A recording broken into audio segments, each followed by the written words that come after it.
Ano pong polisiya ninyo tungkol dyan? Bakit pinutulan ng sweldo si Grijaldo? Automatic leave of absence without pay, sir. Why? Na-contempt siya, sir, so hindi siya makapagtrabaho. Sobrang injustice na yan sa kanya. He's suffering from injustice sa pagkakulong niya ngayon for telling the truth. Dapat ang PNP, you should be proud of him for standing for what is right and for standing for the truth.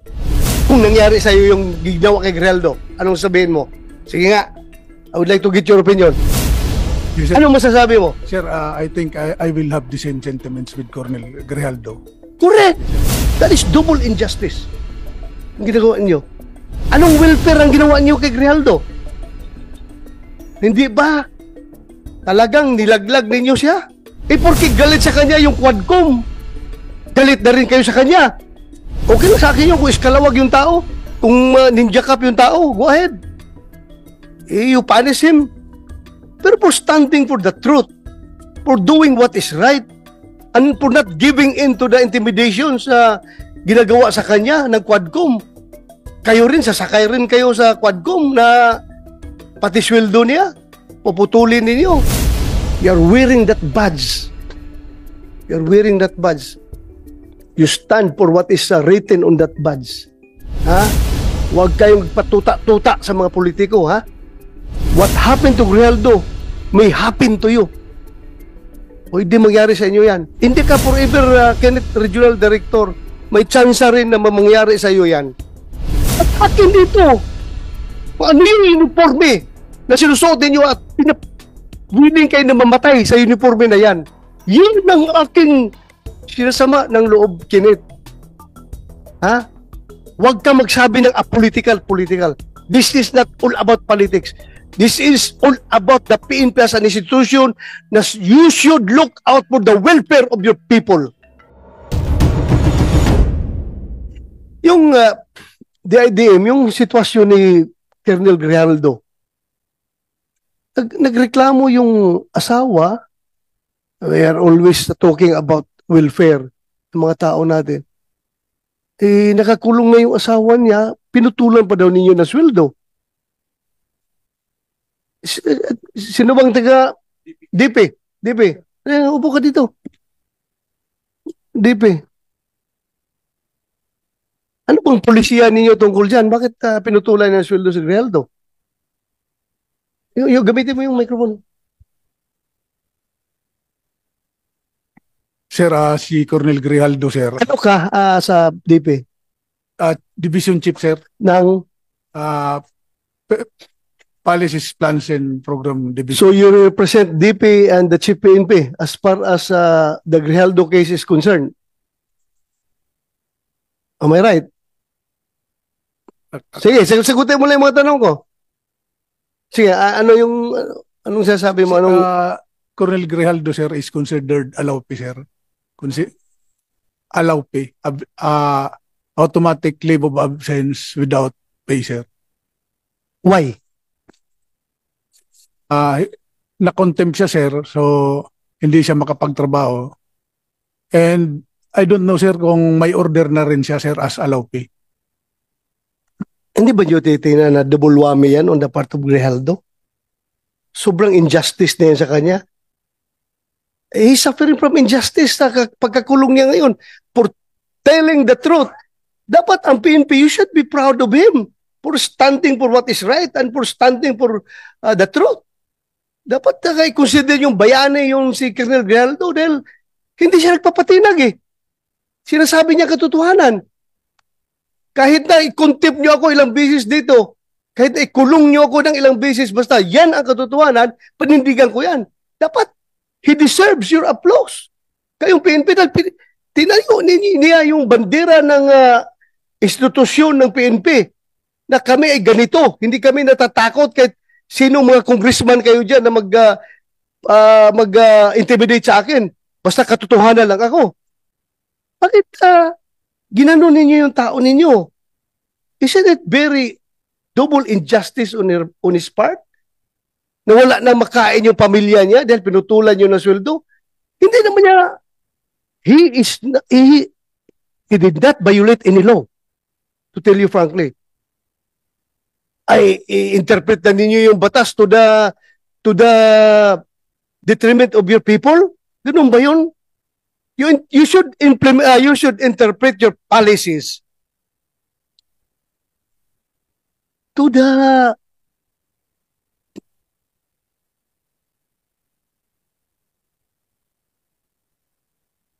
advantage of your people. Tingnan nyo, you should be liberal enough to interpret your own policies. Hindi yung porki nakakulong, i-apply ka agad yung no work, no pay. I-apply ka agad ninyo yung, ano ba yung policy natin dyan pag nakakulong? Sabi nyo, yung incarcerated na tao or kwan is automatic, putol ang kanyang sweldo. Kawawa naman yung tao. Yung ginagawa natin yung policy na yan, ha? The intent of that policy is to make sure na yung mga eskalawag na pulis natin na nakakulong ay hindi na mag-enjoy sa sweldo niya. Is Grijaldo eskalawag. Kahit for purposes of discussion. Sabihin nyo, isa, wala kami magawa. Yan ang pulisiya natin. No work, no pay. At kapag incarcerated, putol ka ng sweldo. But still, dapat may puso kayo sa tao ninyo. Kung nangyari sa iyo yung ginawa kay Grijaldo, anong sabihin mo? Sige nga, I would like to get your opinion.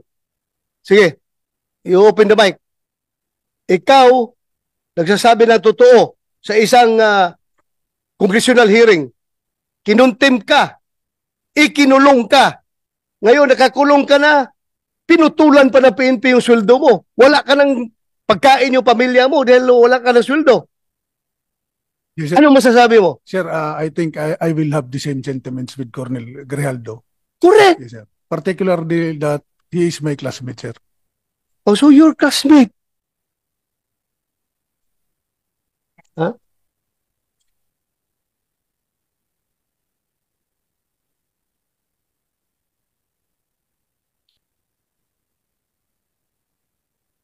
Alam mo, kayo dapat dapat manindigan kayo para sa tao ninyo. Not even the House of Representatives, not even the Senate could force you to do injustice to your people. That is double injustice. Ang ginagawa ninyo. Tumayo kayo. Ano lang sabihin ng mga patrolman ninyo ngayon doon sa baba? Ganito na lang among PNP, walang bayag. Kinakawawa na nga kami. Kinakawawa pa kami ng sariling ahinsya namin. Napaka-heartless naman ninyo kapag ganun. So, classmate mo si Grijaldo. So, ano ngayon? Hindi kayo naawa.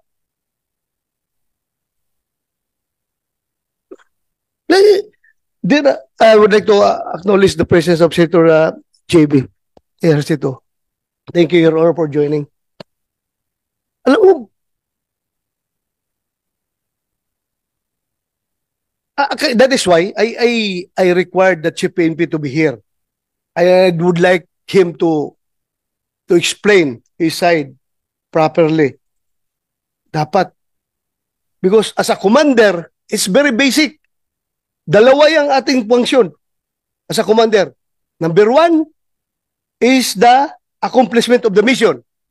And number two is the welfare of our men. Dalawa yan. Magkatabi yan. Accomplishment of the mission, welfare of our men. Anong welfare ang ginawa niyo kay Grijaldo? Hindi ba talagang nilaglag ninyo siya? Dahil as I have said, you should be proud of him. Hero ninyo siya. Porke galit sa kanya yung Quadcom, galit na rin kayo sa kanya. Tama ba yun na behavior ng isang institusyon na dapat tinitingnan ang kabutihan ng kanyang mga membro? I don't see any reason behind bakit ganun kayo mag-treat ng tao ninyo.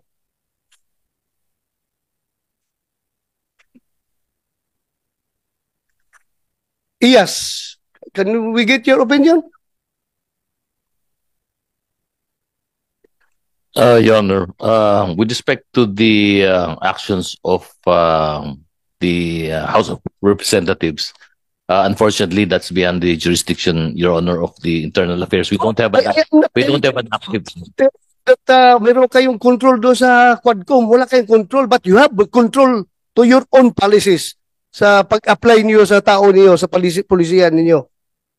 Yes, Your Honor. To that end, Your Honor, we have not, so far as Internal Affairs Service is concerned, we have not instituted or recommended as of yet, Your Honor, any disciplinary action on arising from the proceedings in the House of Representatives, Your Honor.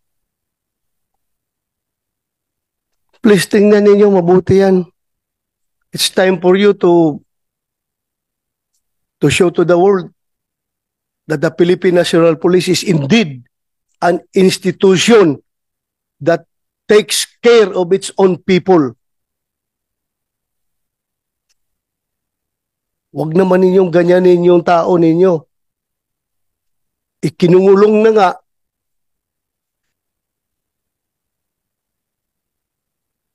Sobrang injustice na experience niya ngayon, putulan pa niyo ng sweldo. Paano ang pamilya niya? Paano yung pag-aaral ng pamilya niya? Paano yung pagkain nila pang araw-araw? Wala na siyang sweldo. Okay lang sa akin yung kung iskalawag yung tao. Kung ninja cup yung tao, go ahead. You punish him. Pero for standing for the truth, for doing what is right, and for not giving in to the intimidations na ginagawa sa kanya ng Quadcom, kayo rin, sasakay rin kayo sa Quadcom na pati sweldo niya, puputulin ninyo. You should be liberal enough to interpret your own policy to your people. Kayo ba sa Armed Forces? Ganun din kayo? Kapag ang tao ninyo ay nakulong, na-contempt, puputulan rin yun na sweldo?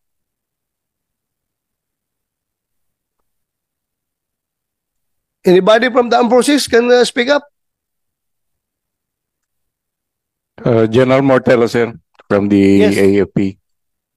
In our case, sir, it's all based on the legal requirements of to discipline our people. So it's all within the bounds of policies within the organization. We have yung tinatawag namin, sir, na the right of the commander to institute punishment. So meron sa the AW 105, sir. So any commander, even down to the smallest unit, can impose punishments based on the to institute discipline within the organization. So hindi basta-basta. Meaning, the commander still has the discretion. Yes, sir. Yeah. Discretion, yan ang pinaka-magic word yan. Discretion mo yan, being the commander, nakita mo yung sitwasyon ng tao mo. May discretion ka. Di ba?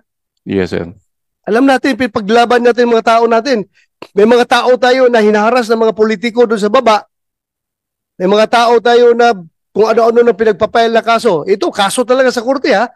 Harassment cases dahil nga ako mismo, may mga kaso ako noon na harassment cases from politicians because hindi ako nag-give in sa kanilang kagustuhan, sa kanilang pansariling kagustuhan. Hindi ako nag-give in. Kinasuhan ako. Pero, at least ang PNP namin noon ay hindi ako pinutulan ng sweldo. May kaso nga ako eh. Pero hindi ako pinutulan ng sweldo. Dahil nakita naman ng PNP leadership na itong tao na ito nagtatrabaho lang. Nasagasaan ang politiko. Ngayon, nagalit ang politiko, rumisbak, kinasuhan. So bakit ko puputulan ng sweldo itong tao na nagtatrabaho? Sa taong matino. You have the discretion being the commander. And your discretion, using your discretion, you should consider always accomplishment of the mission and welfare of your men. Yung pagpuputol yun ng sweldo kay Grijaldo, what mission have you accomplished? Meron kayo mission na na-accomplish doon? Wala. Wala.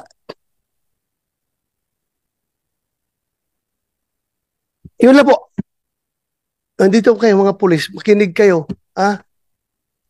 Nagsusuot kayo ng uniforme na yan. You're wearing that badge. You're wearing that badge. You stand for what is written on that badge. Ipaglaban ninyo yan. Huwag kayong magpaitoy-itoy sa mga politiko. You know what I mean? Huwag kayong magpatuta-tuta sa mga politiko, Yung mga politiko na yan, hindi yan nagtitraining. Kayo, nagtraining kayo. You sweat, blood, and tears ay nagsipaglabasan sa inyong katawan dahil sa training na yan. At gaganunin lang kayo.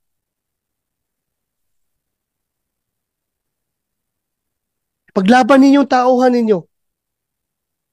My God, if I were the Chief PNP at this time, I don't know. Pag ginaganon yung tao ko, I can never sleep soundly at night kapag mayroong injustice na ginagawa sa aking tauhan. More so, the injustice is coming from my own institution itself. Sabi ko kasi magpakamatay ako para sa aking tauhan kapag ginaganyan yung tao ko. Lalong-lalo na kapag ang tao ko ay nagsasabi lang ng katotohanan at pinanindigan kung ano ang tama. DP, you relay my messages to to the DP.